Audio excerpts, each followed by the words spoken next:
And hello again. This is part 2.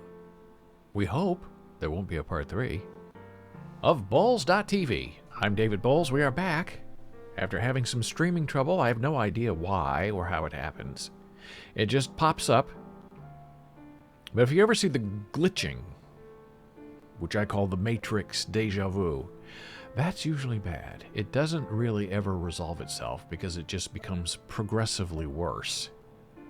So if you see a lot of glitching, let me know. One weekend, Janice struggled through a whole show glitching. But now everything seems fine. Our bitrate is good. We're not dropping any frames that I can tell. But we'll find out. The show is young. We have a lot of trouble yet to come. So let's just continue on with the news. Men have a sort of male menopause.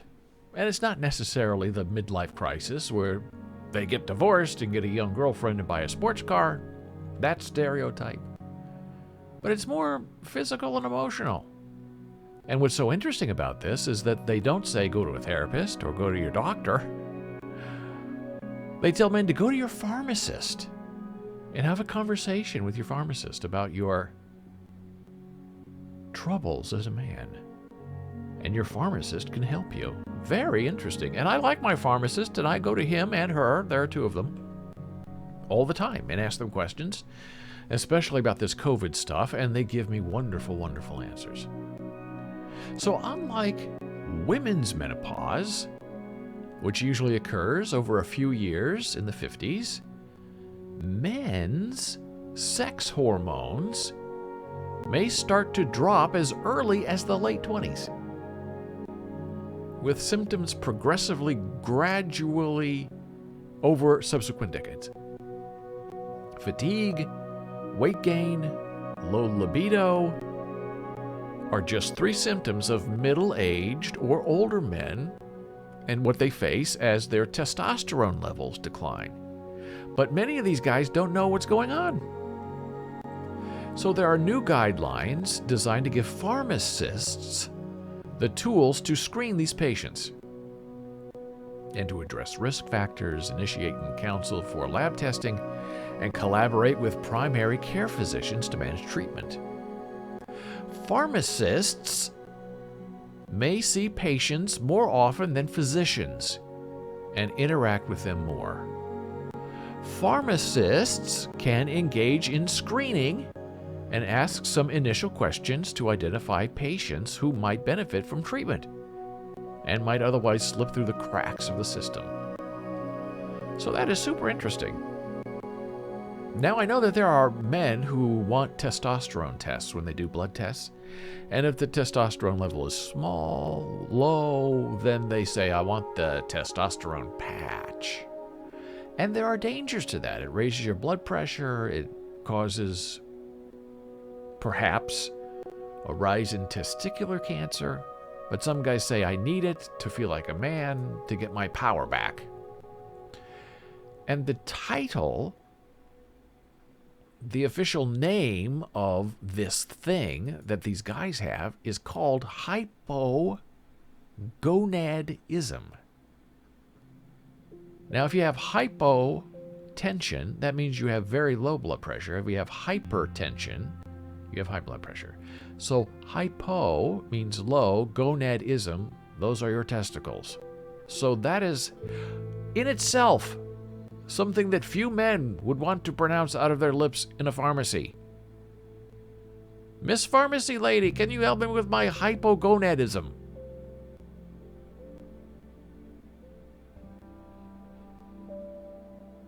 But you're not going to get help if you don't ask.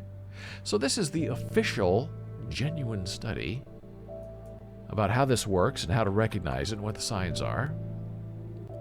Late onset hypogonadism, also known as testosterone deficiency syndrome, is a medical condition that affects middle-aged and older men due to a decline in testosterone as they age. So it's common, it's ordinary. It's what happens to guys. And I'll put the link to that article in chat.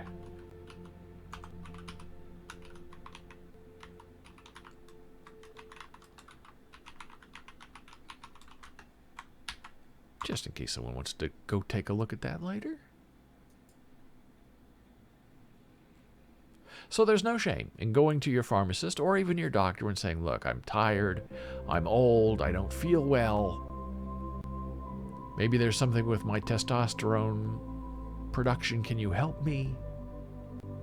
And testosterone also has to do with libido, which is sex drive, and it also makes it harder to lift weights. So if you're having trouble exercising because you're tired or you can't lift as many weights as you could when you were younger, ask.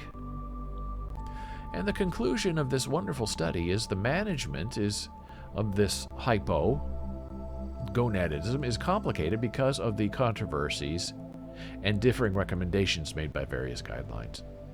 Diagnosis involves the presence of signs and symptoms and positive lab tests. So it's not like you can just go in there and they're going to help you. You can go in there and they'll help you, but they also want to know what's going on with you, and it's going to probably take some kind of prescription in order to try to get you some help.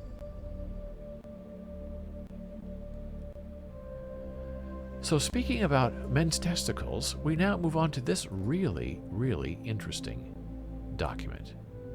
And I'll put the link to this right now in chat. This is the official FAQ, Frequently Asked Questions about the Affordable Care Act, published by the DOL, the Department of Labor.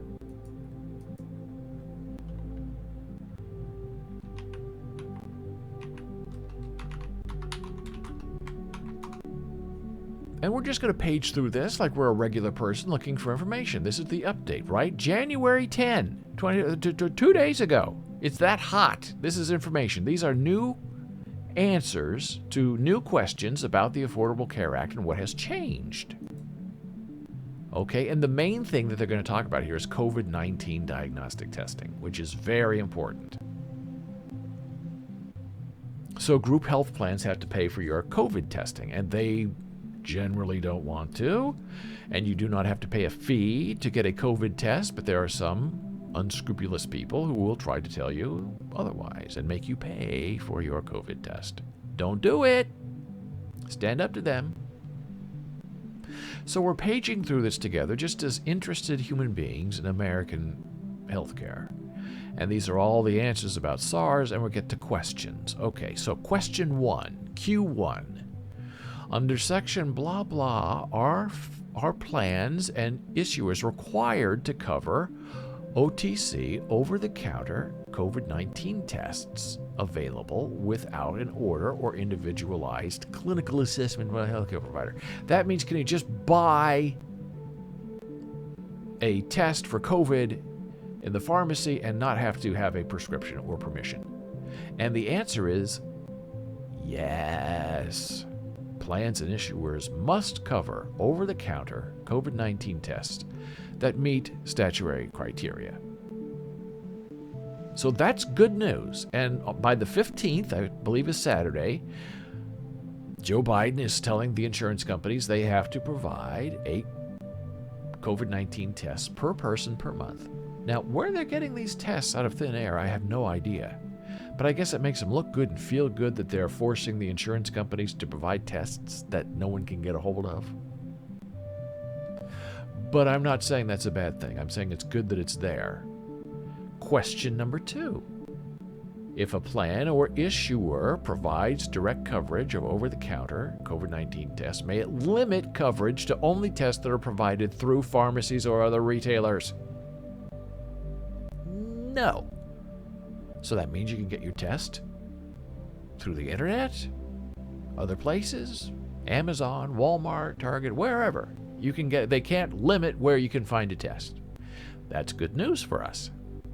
Okay, continuing on. We're scrolling through the document, we're reading all that stuff. Question number 3. If a plan or issuer otherwise provides coverage without cost sharing for COVID-19 diagnostic tests, may a plan or issuer set limits on the number or frequency of over-the-counter COVID-19 tests? Yes is the answer, but only if the plan or issuer meets the conditions for the safe harbor described in question number 3. The departments are of the view that it is important to allow plans and issuers to implement certain safeguards against problematic behaviors and ensure over-the-counter COVID-19 tests are available and accessible. So they keep answering that question. So question 4. When providing coverage of over-the-counter COVID-19 tests, are plans and issuers permitted to address suspected fraud and abuse? The answer is yes. As stated in Fact Part 44, Question 2. Okay, so that's fine. We don't care about no answers. Question 5. How can plans and issuers facilitate access to, effective use of, and prompt payment for COVID-19 tests? The department recognized that participants, beneficiaries, and enrollees may benefit from education as well as other forms of consumer report in order to access and use over-the-counter as intended. Okay, that's just blah, blah, blah. And it's disappointing that Dr. Fauci and the head of the FDA said last night and this morning, hey, Omicron's here. Everybody's going to get it, so just deal with it. I guess that's the new nonchalance of these COVID-19 moments. And the thing that concerns me about that is this going to end with Omicron? Is there not going to be another variant that's going to be horrible? More horrible than Omicron? More contagious, is it possible? I think we're going to find out. And meanwhile, they say, well, wear your mask and get all your shots and get the over-the-counter test, but you're still going to get it anyway.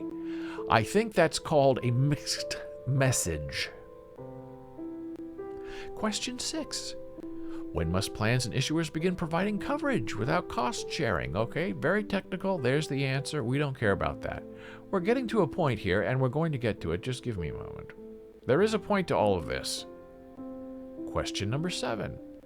Are plans and issuers required to cover, without imposition of any cost sharing, a follow-up colonoscopy after a positive, non-invasive stool-based screening or direct visualization test? Okay, so this is just about updates to the ACA, right? We started with COVID-19 for 6 questions. Now we've moved in question number 7 to stool samples. Okay, and the answer is yes.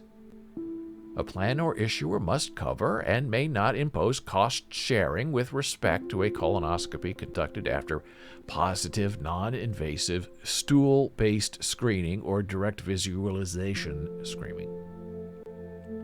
Question number 8, still about stool samples and colonoscopies. When must plans and issuers begin providing coverage without cost sharing for a follow-up colonoscopy about a positive, non-invasive stool-based screening? This is good. This is stuff that your insurance company reads and puts into practice for you.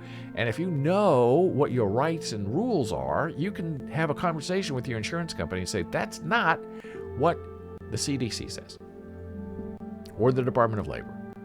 When must plans and issuers begin providing coverage without cost sharing for a follow-up colonoscopy after a positive, non-invasive stool-based screening? The answer is, plans and issuers must provide coverage without cost sharing consistent with the blah, blah, blah. Okay.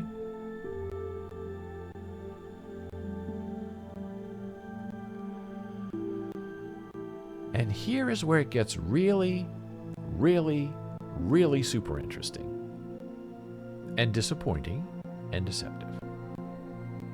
Because, my friend, we know that birth control and abortion are big, hot-button issues in America. However, the ACA has protections, especially for women in birth control. And you would think that birth control would be just as important, or perhaps even more important, to mention in your questioning than COVID or a colonoscopy. But not in this document. This next part doesn't even start with a question. Question 8 is about providing coverage without cost sharing for a follow-up colonoscopy. Okay? So that's this paragraph answers that. And then, buried in the answer to question 8 about your poop and your colonoscopy, we get this super important tidbit out of, they say, the blue. The currently applicable HRSA Women's Preventative Services Guidelines, updated December, include a guideline that adolescent and adult women have access to full range of female-controlled FDA-approved contraceptive methods, effective family planning practices, and sterilization and procedures to prevent unintended pregnancy. Now, why is that buried beneath the answer about colonoscopies in question 8? We continue on, and they continue on to improve birth outcomes. So this is all about birth control. And this is all about birth control. And this is about birth control, but there's no question about birth control. So if you're looking for a question and an answer, tell me more about birth control, they're not separating it into its own question and answer. They're embedding it as part of question 6. And this is important stuff because there's stuff going on. Here we go. Now, question 9 gets its own question. What is expected of non-exempt plans and issuers regarding compliance with the requirement to cover contraceptive services? Finally, it gets its own question. The departments have received a number of complaints and reports that participants, beneficiaries, and enrollees are being denied contraceptive coverage in violation of the requirements. Examples include plans and issuers as well as their pharmacy benefits manager. And this is really the most important part of this entire document. And it's on page 14. Denying coverage for all or particular brand name contraceptives, even after the individual's attending provider determines and communicates to the plan or issuer that a particular service or FDA approved, cleared, or granted contraceptive product is medically necessary with respect to that individual. So the system is saying, yes, this woman deserves this sort of birth control, give it to her, and the insurance companies are denying the claim. Also, requiring individuals to fail first using numerous other services or FDA-approved, cleared, or granted contraceptive products within the same method of contraception before the plan or issuer will approve coverage for the service or FDA-approved, cleared, or granted contraceptive product that is medically appropriate for the individual, as determined by the individual's attending healthcare provider. So that means they can make you try 5 different forms of birth control before they will approve you for one. Requiring individuals to fail first using other services or FDA-approved, cleared, or granted contraceptive products and other contraceptive methods before the plan or issue or will approve coverage for a service or FDA-approved, cleared, or granted contraceptive product in the contraceptive method that is medically appropriate for the individual. Finally, failing to provide an easily accessible, transparent, and sufficiently expedient exception process that is not unduly burdensome. For example, requiring individuals to appeal an adverse benefit determination using the plan's or issuer's internal claims and appeals process as the means to obtain an exception. So there you go. And that's the end of it. So they talk about contraceptive for about a page and a half. At the very end, buried. Well, some people have noticed that terrible burying.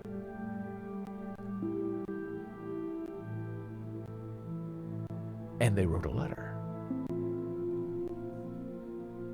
And this is from Patty Murray and Ron Wyden, U.S. Senators.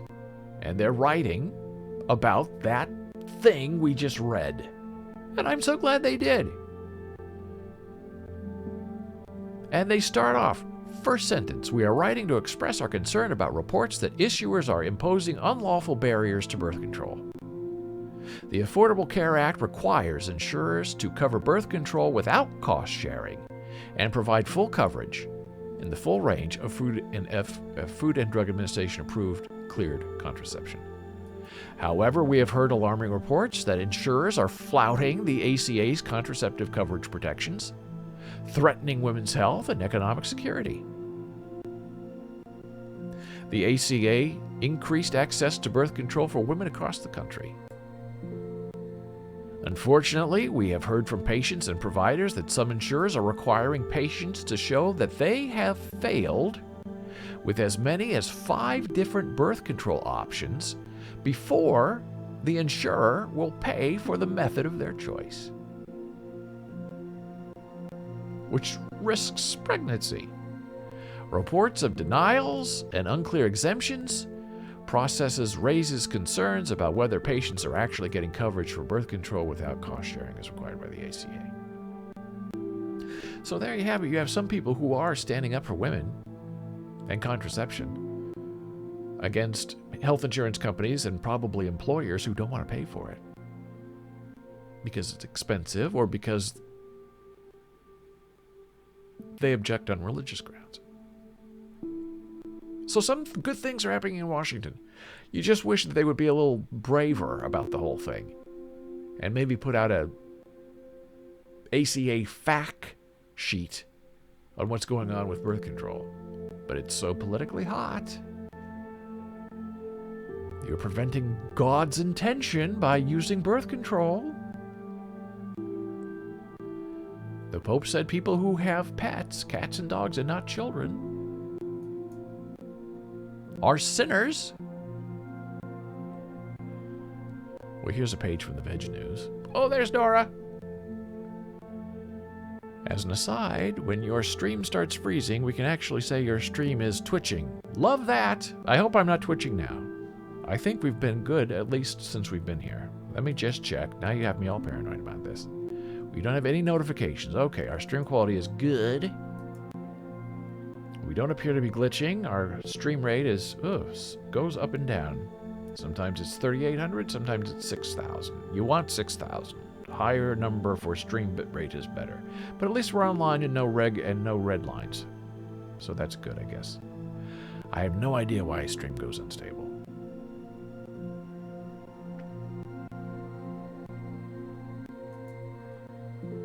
So we love this. AMC theaters now serve impossible vegan chicken nuggets across 37 states. Moviegoers can now snack on vegan chicken nuggets, courtesy of Impossible Foods, at hundreds of AMC theaters across 37 states. I'm not going to keep reading this because I don't want to ruin the whole article, but go to vegnews.com and you can read it for yourself. It's wonderful news. I don't even think you can buy these vegan chicken nuggets from Beyond or from Impossible yet because they're in short supply and high demand. And also from Veg News, 7-Eleven adds vegan chicken tenders to its hot menu at all 600 stores in Canada. The U.S. is hard to get this stuff first. I don't know why. The UK gets everything first because that's where veganism was born and intended, and then Canada is very thoughtful and health conscious. Here in America, people get very offended if you eat a vegan chicken strip in front of them. Some people. What's wrong with you? Light Life, which is another brand, very, very old vegan, vegetarian brand. Light Life's vegan chicken tenders are now available, hot from the oven, at more than 600 7-Eleven locations across Canada.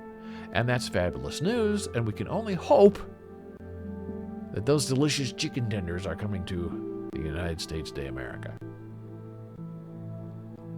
And now we're going to take one more break, as long as our stream is good, and then we're going to come back and sort of continue our conversation about this awful Facebook Metaverse that we talked about yesterday.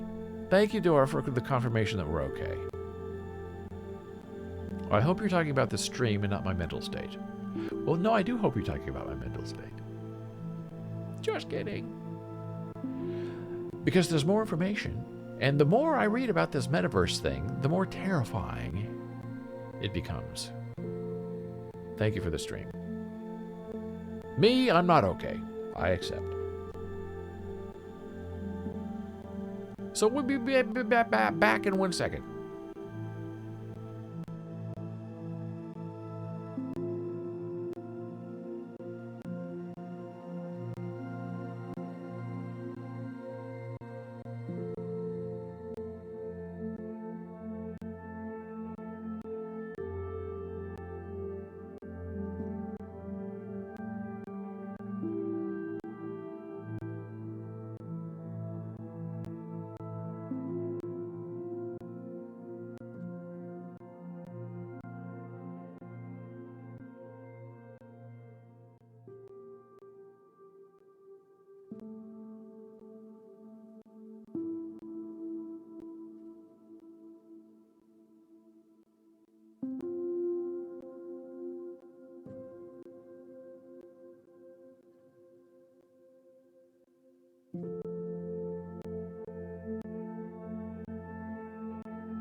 And we are back from break.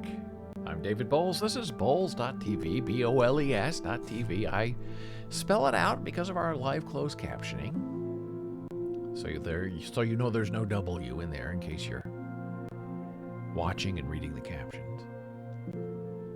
So yesterday we had a long conversation about the Metaverse and how terrifying it is. And it is a terrifying situation. And we're here to try to figure it out together. And I'm going to talk about the Metaverse every single day as long as there's new and terrifying information to share with you. Because you need to know what's happening and what's going on. I think it was Reese Witherspoon who recently said, admiringly so, that, hey, we're all going to have a double life soon. We'll have our real life and we're going to have our online life. And we're going to have an online, fake, artificial intelligence bank account and personality. And we're going to have a double life. We're going to have the real life and we're going to have the online life. As if that's something that people would want. It's not something that people need, but maybe they do want it. But I think they should be very careful, as you're going to see. This is the big headline, and I will share this article with you in a moment, that caught my eye. Facebook's vision for a hyper-realistic metaverse, which is this AI world where you put things on your head and you have control things in your hands. A hyper-realistic metaverse includes body pose tracking, pupil steering, clothing that wrinkles with movement, and a magnetic sensor system worn around the torso. That's the title of this article. I mean, it went line after line. It's huge. Terrifying. Invasive. Mark Zuckerberg wants us to live in the Matrix. That's what he's doing. Or we just sit in a pool of goo with things plugged into us and we live the life of a battery. And we're there to serve him and his business overlords. So Facebook's vision for a metaverse includes an array of body-worn sensors and devices that track and predict movement to create a hyper-realistic digital world with little privacy or user safety built in. Mark Zuckerberg says this interactive realm will take at least a decade to scale,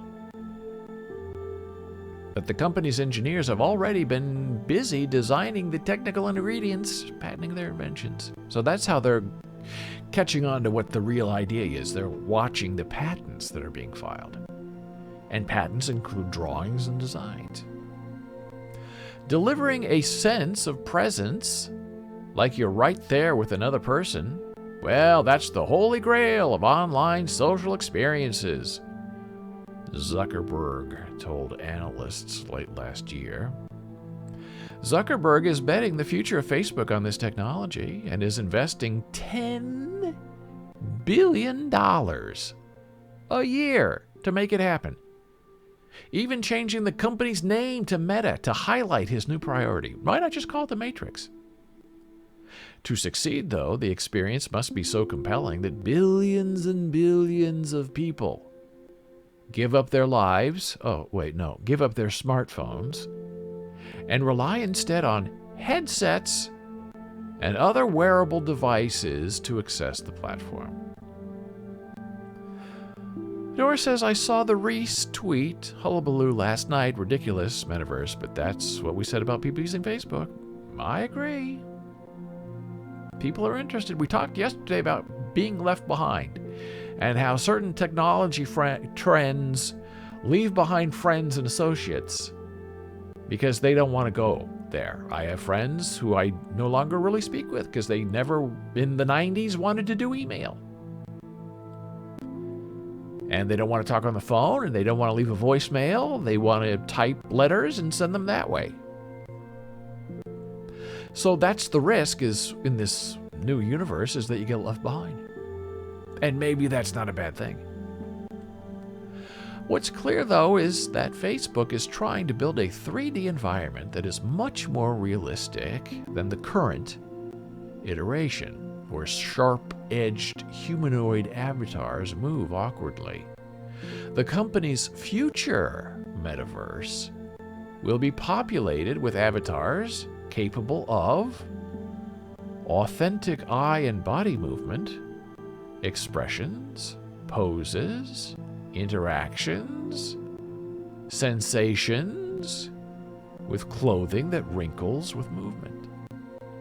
And these avatars will be in a virtual world where objects can be realistically grabbed, moved, altered in surroundings that can be recreated from an environment anywhere in the world. All while you sit in your bedroom, possibly feeling as though you are in and seeing a vast expanse. That is the Matrix. We just described the horror.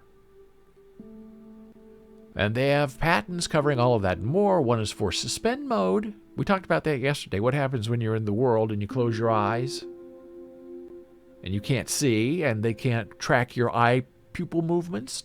Do you just go to sleep in this new world, or are you just a zombie? What happens? Well, I guess it's suspend mode, where you can freeze an AR environment and carry out a separate task. And there's another idea of collision avoidance in an artificial reality system to keep people from running into the edge of a table, for instance. There's another patent for comfortable navigation in large-scale virtual worlds when constrained by small-scale physical environments. There's another patent for generating accurate and realistic clothing that requires mapping your body. There's one for avatar fidelity and personalization that can ostensibly have a person's avatar be a recreation of who they are in real life, instead of a cartoon-like approximation. Finally, there's another patent for gesture-based casting and manipulation of virtual content that will allow an avatar to seamlessly throw, grab, pinch, and otherwise interact with a virtual object or another person. Facebook wants these virtual objects to be rendered in real time, and with the change in your eye gaze, whether they are copies from reality or creations, according to several patents.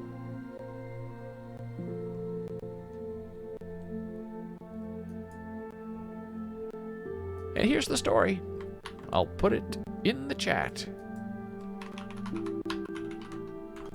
Metaverse story, we'll call it.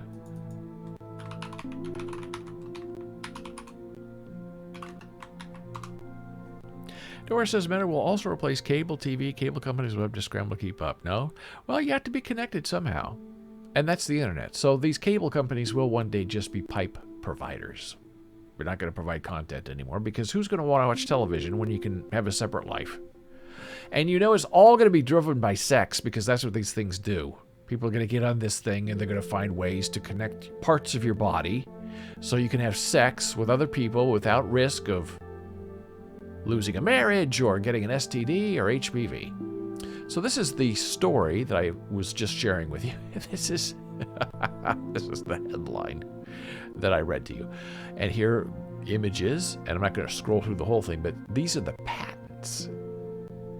This is how you figure out what's really going on, what their real plans are. And it's all in this very long, very well done article.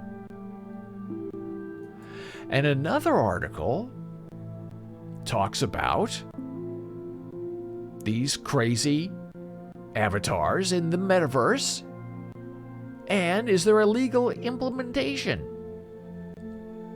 Is there legal liability for who you pretend to be online in this metaverse?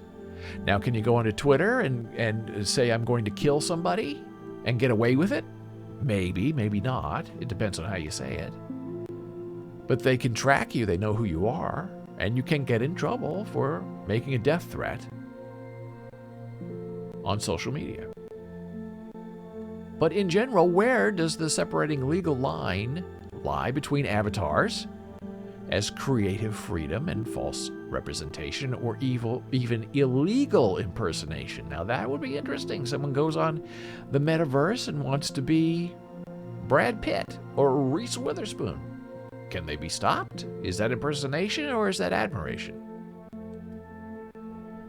And here, the line between entertainment applications and productivity is crucial. This line will be blurring as, over time, gaming applications will merge with design and collaboration tools. In fact, gamification applications could deliberately mix such worlds. Will different environments then require different rules of disclosure? Can avatars only move between environments if they adjust features depending on specific environment policies? Also, who would be allowed to alter someone else's avatar? Should only the individual that is represented by the avatar have such rights of modification? Or should legal owners only be allowed to do so? And what about parents and children? Do those relationships carry on from the real world to the artificial world? In this case, the owner of the environment, such as Meta, Facebook, or Microsoft, would have the right to make adjustments to avatars. Can third parties intervene in the looks and features of someone's avatars? And very obviously, who will have to prosecute and regulate impersonations or wrongful adjustments? Who will enforce policies of virtual environments, and how will responsible parties address policy violations? You can see it right now in the Metaverse, or whatever. Someone goes on there, creates a Ted Cruz avatar,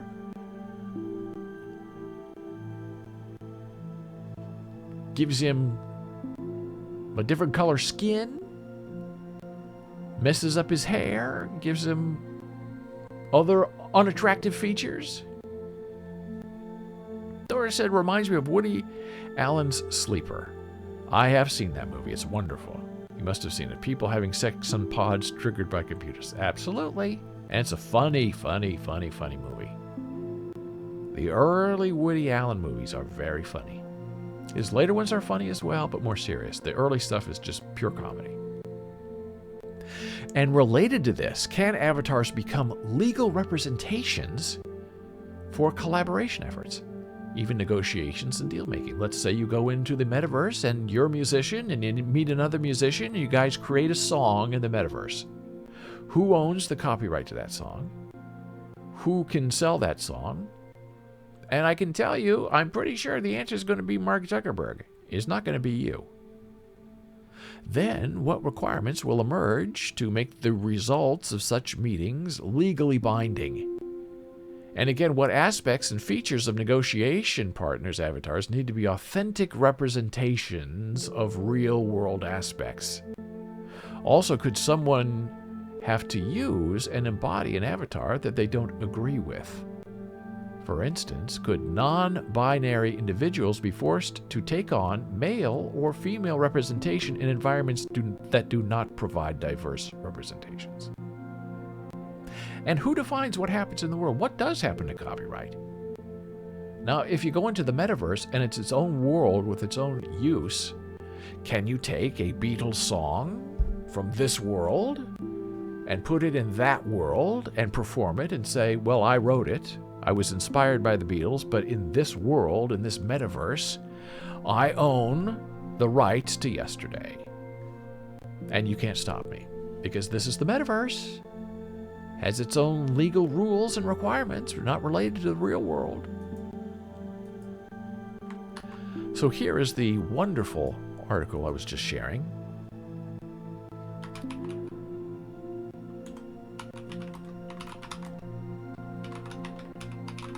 I'm calling it Virtual World Legalities. And it talks about what happens in the Metaverse legally. It's a very interesting question. And now we start to get the answers to those questions.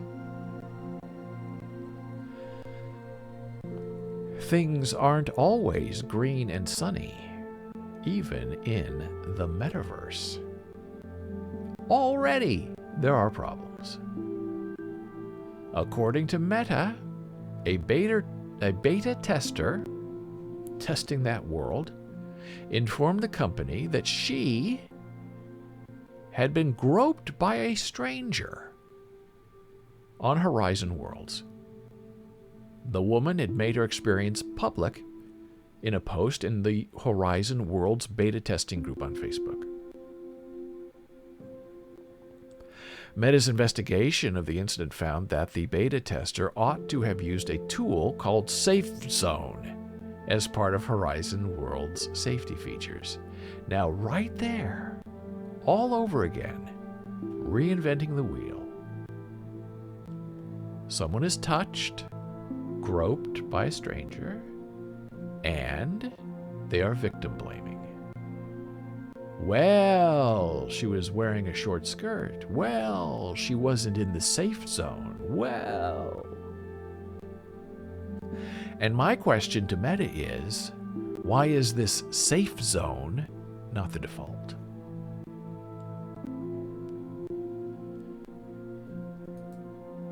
Within this Meta safe zone, nobody can touch the individual's digital avatar. There are also restrictions on talking and general interaction among players. And again, I ask, why isn't that the default setting?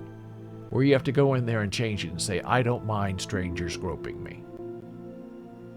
Well, because they want that kind of interaction, that's why. Horizon Worlds Vice President called the incident absolutely unfortunate, while adding, it's good feedback for us, because I want to make a safe zone trivially easy and findable. Well, you can make it trivially easy and findable by making it the default setting.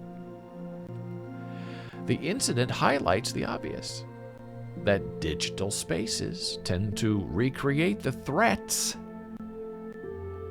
that people face every day in the real world, the physical world, and that tech companies need more robust safety measures to avoid making the Metaverse experience uncomfortable. So that's what's waiting for you just beyond the door. Put on your goggles, put on your gloves. Let your pupils be expanded and tracked, and go have a stranger grope you by default. And now into the realm of the ridiculous. And I did think this was ridiculous. I thought this was like fake news, made up news, onion news. But the more I searched, it appears that there is some truth to this story, which is just ridiculous. Reported by a Turkish news outlet, cows in Turkey are being put into the Metaverse already. During severe winters, cattle are forced to stay indoors. And so using virtual reality, this farmer tricked his cows into thinking that they are in a green pasture and not locked up in a cage. The virtual reality headsets were first tested in Russia before being shipped to Turkey. It appears that vets were involved in the entire process to ensure that cows remained safe. Now that's interesting, because who is the cow? Is the cow, or are we the cow? Do we go into these virtual worlds and become a cow? Or do the cows go into their virtual worlds and become a person? Where they have rights, responsibilities, and immediately get groped? And who wouldn't put them in the virtual world on their way to the slaughterhouse? Oh no, you're not going to die, you're going to go play with Reese Witherspoon. So this Metaverse thing is very disturbing. I thought the whole thing was really a joke. I didn't really understand it. But the more you investigate, the more you look into it, the more you read about it, the scarier it gets. Because you realize this is where these tech geniuses want to push us. They want us under their control. And I guess that includes cows and bomb-sniffing locusts and rats as well. Why not? Why wouldn't you want those people in the universe with you? And people who have miserable, awful lives can log in, get into the metaverse, and live there. And I'm sure eventually people will be put to work in the metaverse. You'll have two jobs. You'll have your real-life job, and at night you'll go home and work your metaverse job. And it will pay you in NFTs and Gucci pants and Nike shoes. And yes, you will enjoy it. And if you don't enjoy it, you'll be banned. You'll be put into not safe mode for you, but safe mode for the universe. How fast will they build jails and prisons in the metaverse? And can you ever escape? Do you get death penalties? Do you get punished? Can you create a second, third, fourth, fifth personality to go into the metaverse? Because you messed up your first and second life?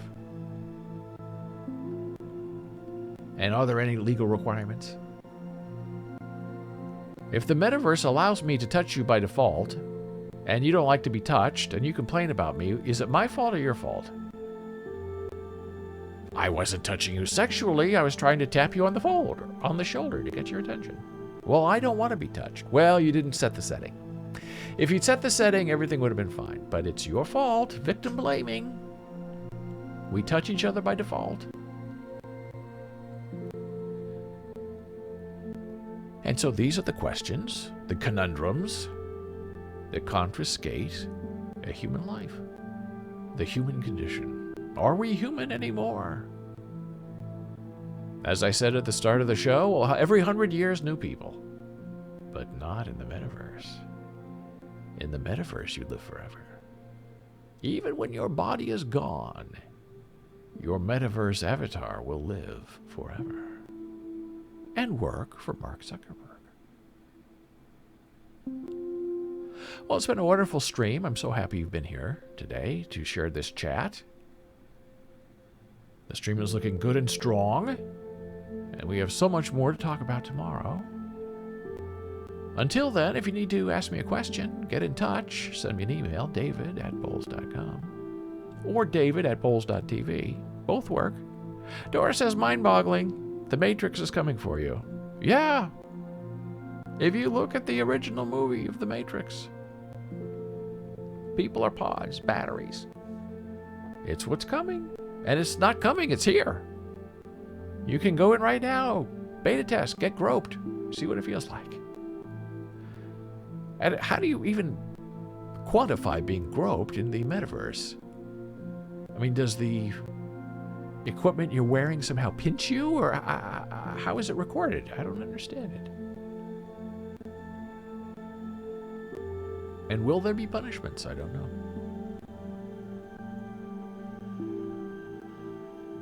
But people are going to go, and they're going to submit and have their eyes tracked and their DNA encoded for reality, for their doppelganger, for their real-life twin. And it's going to be a frightening time as we try to grapple with the other. And will the metaverse version of us have its own mind and its own feelings and its own intentions and go different ways?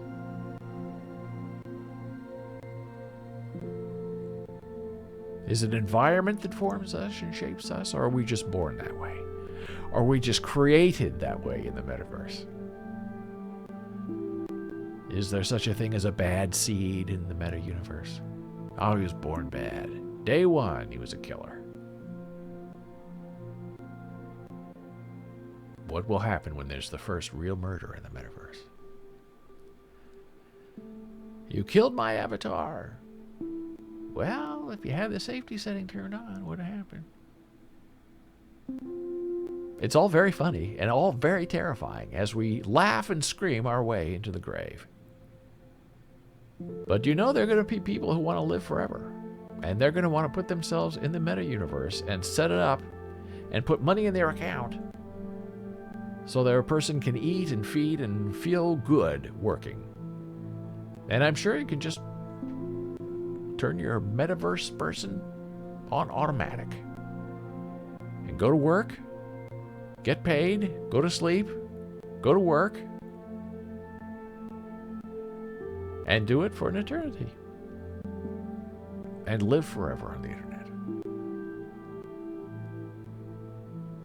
You can find me on Twitter at David Boles. On Facebook, I'm just regular old Boles. YouTube, we talked about it, Boles Blues. Instagram, Boles Books. TikTok, Boles TV. And if you have a question for the delightful and talented Jana Marie, you can email her at jana@boles.tv.